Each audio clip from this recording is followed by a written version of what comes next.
with www.lawmanguitars.com. Have I got a really cool guitar for you today? Check this one out. I couldn't believe when I plugged this thing in. I'm not sure I've ever plugged it in. This guitar is a blast.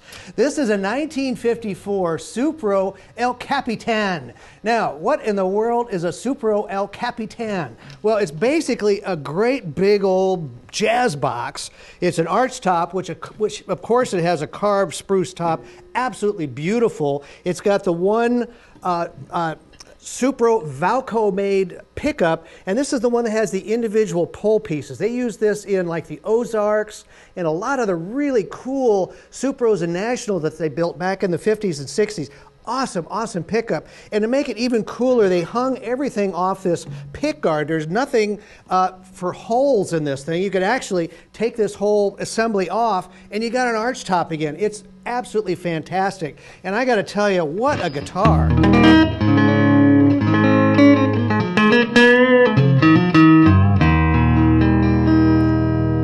Steve and I were just talking about that low end on this guitar just rubs your belly. I got to tell you, it is really, really thick.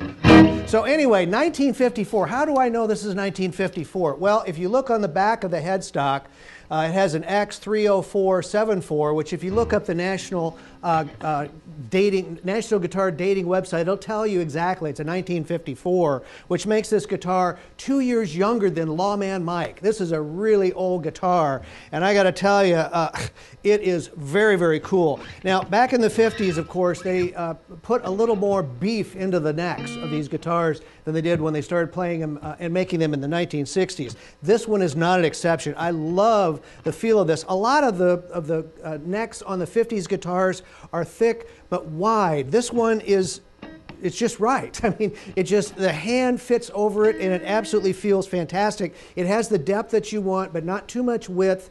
And if you're a big-handed guy, I gotta tell you, you are absolutely gonna love this neck. I mean, it just feels fantastic. And I have to say, we set this guitar up. It did not require a neck reset. I wanted to check real quick. There's just the tiniest gap on the neck heel, but it does not need a neck reset. I'll tell you that right now. It's wow.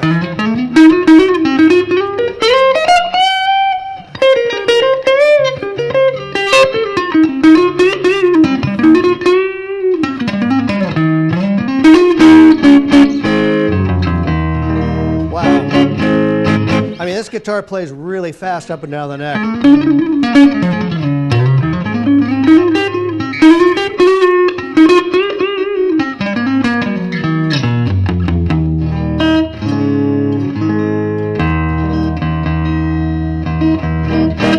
Wow.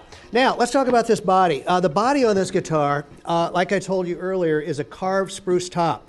Now, does that sound familiar? Let's see. Gibson made carved spruce tops. That's right. It also has maple sides and back, and I got to tell you, this thing is so flamey. We'll be showing you some pictures here in a minute, but it's really, really flamey on the back. And oh my goodness, you know what? That's not even book match. That's one-piece maple.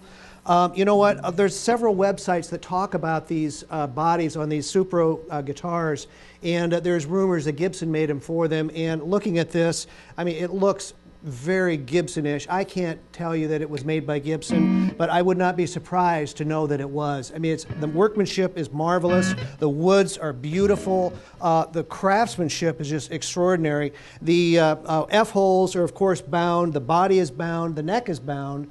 Headstock is not, but it has this really cool overlay on the headstock along with the raised metal Supro logo. So all that is original on this guitar. The bridge is original. It's just an ancient bridge as well as this old 50s tailpiece. I mean, this guitar is so cool.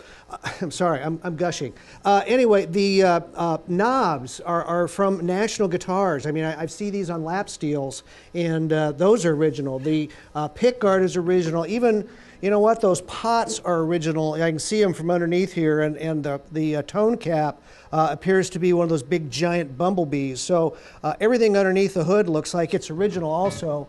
It has single line Clouson tuners, which you want to see on this age of guitar. And the only malady that I could find is here on the back of the head.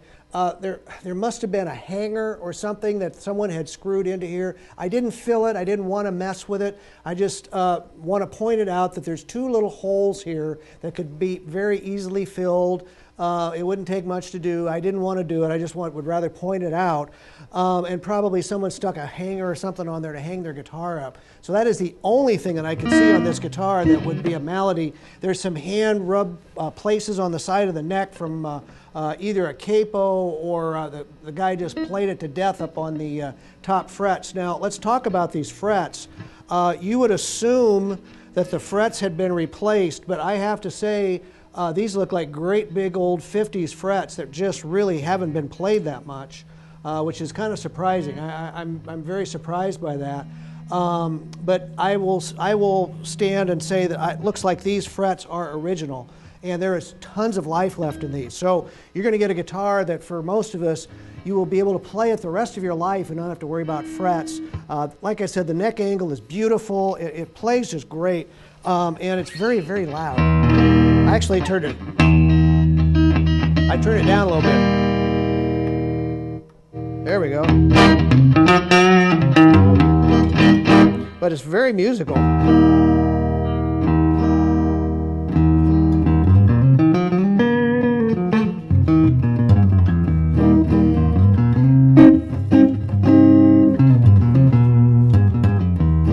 Wow, jazz guys are going to love this guitar.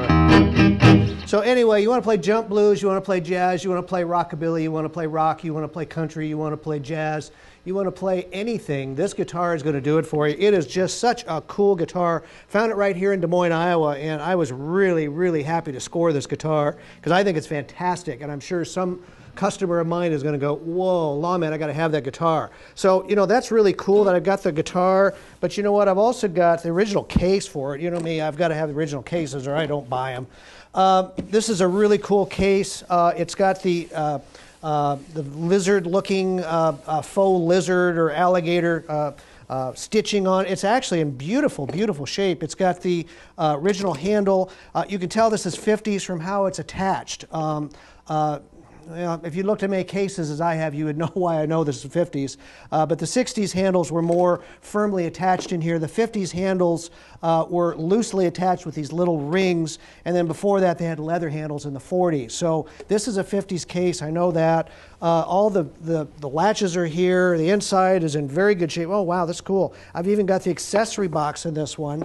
And it's really in very remarkable shape. I mean, it's got this blue sort of plush lining that you'd see in a lot of the cardboard soft shell cases, but there's no musty odors. It's not a bunch of deterioration anywhere. A lot of times we'll see them deteriorated in the tail end. This one has just where the strap button has been. You can see that impressed in there. And other than that, boy, this is a beautiful case. So I got to tell you guys, if you were looking for a 1954 guitar, and I know a lot of you buy guitars by birth years. I have so many people say, I was born in 1952. What do you got, Lawman? Well, if you're born in 1954, you are going to love this guitar. I mean, it's a Valco in the pickup, and of course, Supro National, Valco, all those were made in Chicago, Illinois. Beautiful, beautiful carved spruce top. I can't say enough about that guitar. It's beautiful. And I hope you've enjoyed watching my video today, and I really appreciate all your support. Thank you very much.